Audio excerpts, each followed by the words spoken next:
안녕하세요. 베드로의 선한 이웃 계신 영재 목사입니다. 10월 22일 목요일 오늘의 말씀 묵상 시간입니다. 오늘 우리에게 주신 말씀은요. 열왕기하 6장입니다. 7절을 읽고 말씀을 나누겠습니다. 이르되 너는 그것을 집으라 하니 그 사람이 손을 내밀어 그것을 집으니라. 오늘의 말씀의 제목은요. 하나님께서 역사하시면 쇠도끼도 물에 뜬다입니다. 그렇습니다. 비록 인간의 상식으로는 이해되지 않지만 우리 하나님께서 역사하시면 아무리 무거운 쇳덩어리도 물에 둥둥 뜨게 됩니다. 오늘 우리에게 주시는 말씀입니다. 열왕기하 6장에는요. 두 가지 하나님의 역사를 우리에게 말씀해 주십니다. 첫 번째는 쇠도끼가 물에 뜬 부분이고 두 번째는요. 아람 군사들이 엘리사를 잡고자 했을 때 하나님께서 불말과 불병거를 동원해서 엘리사를 보호해 주셨습니다. 그들의 눈을 또 멀게 해주시고 승리케 해 주셨습니다. 오늘 저는 첫 번째 부분 말씀을 함께 나누도록 하겠습니다. 그 당시 엘리사는요, 그의 스승 엘리야에 비해서 능력을 갑절이나 받았죠. 선지생도들이 있었습니다. 선지생도들은 오늘날 이제 신학생들이죠. 선지학교, 오늘날 신학교입니다. 요단 쪽으로 옮기자는 제안을 엘리사에게 했습니다. 또 엘리사가 승낙을 했고 이제 선지 생도들이 도끼를 사용해서 나무를 벨 때에 그 도끼가 그만 물에 빠져버리고 말았습니다. 그 당시에 도끼는 아주 귀한 도구였습니다. 이스라엘 백성들이 출애굽하기 전에 애굽에서 쇠를 다루는 법을 배웠고요. 모세 때에도 도끼를 사용해서 나무를 배웠고 그때에도 오늘 본문에 그 쇠도끼를 또 사용하게 되었습니다. 그런데 그 도끼는요, 그들의 것이 아니었고 다른 사람으로부터 빌린 도끼였습니다. 5절에 이렇게 말씀합니다. 한 사람이 나무를 벨 때 쇠도끼가 물에 떨어진지라 이에 외쳐 이르되 내 주여 이는 빌려온 것이니이다 하니 내 주여 엘리사를 부릅니다. 빌려온 도끼가 물에 빠졌습니다. 좌절했습니다. 난감했습니다. 그 당시에는 귀했기 때문에 배상하기도 어려웠지요. 그래서 엘리사를 찾습니다. 엘리사가 나뭇가지를 물에 던집니다. 그랬더니 그 무거운 쇠도끼가 물에 둥둥 뜹니다. 손으로 집으라. 그 선지생도가 손으로 도끼를 짚습니다. 하나님께서 역사하시면요. 아무리 무거운 쇳덩어리도 물에 뜨게 됩니다. 그 당시에 선지생도가 왜 좌절했겠습니까? 그에게는 인간의 상식이 있었기 때문에 그렇습니다. 그 인간의 상식, 그 인간의 한계는요. 그 도끼를 이제 잃어버린 거예요. 물에 가라앉아 버렸습니다. 그 당시에 물 깊이도 깊었겠죠. 그래서 좌절할 수밖에 없는 거예요. 인간은 그렇습니다. 인간이 가지고 있는 한계가 있습니다. 인간이 가지고 있는 상식이 있습니다. 보통으로 이해되는 부분이 있어요.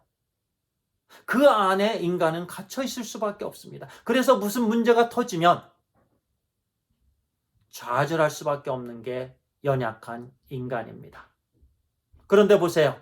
하나님께서 역사하시니까 무거운 쇠도끼가 나무 조각처럼 둥둥 물에 뜨게 됩니다. 하나님의 역사는 항상 인간의 상식을 초월하십니다. 인간의 상식을 넘습니다. 그래서 우리 연약한 인간은 하나님을 의지해야 됩니다. 하나님만을 바라보아야 됩니다.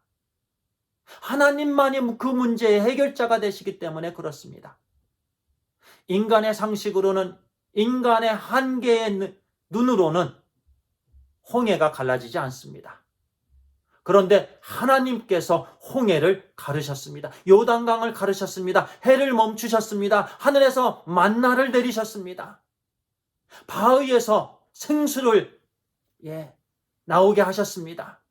죽은 자를 살리셨습니다. 인간의 상식으로는 불가능합니다. 그 선지생도가 인간의 상식으로 좌절했습니다. 그런데 하나님께서 그 쇳덩어리를 물에 뜨게 해주셨습니다. 하나님만이 가능하게 해주십니다.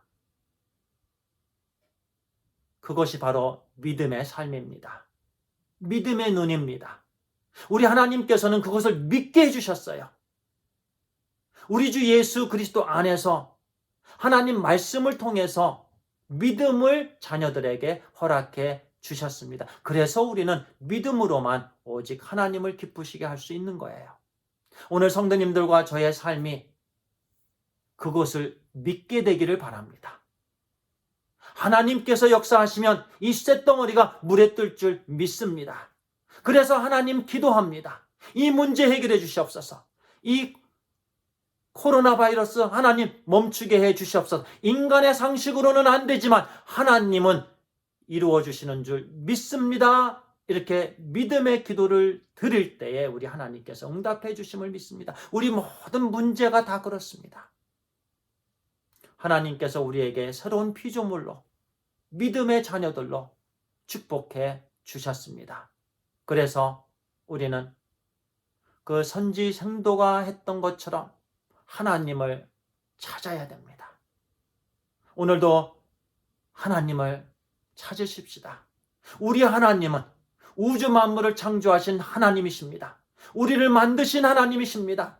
우리의 모든 상식과 우리의 모든 한계를 항상 넉넉하게 뛰어넘으시는 분이십니다.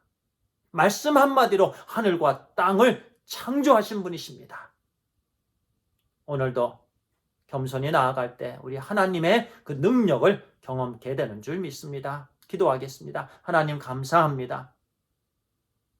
하나님 우리를 축복해 주셔서 믿음의 자녀 되게 해주셔서 감사합니다. 오늘 믿음의 눈으로 또한 세상을 바라보게 해주시고 문제가 있을 때마다 상식을 초넘으시는 우리 하나님 아버지께 간구하게 해주시옵소서.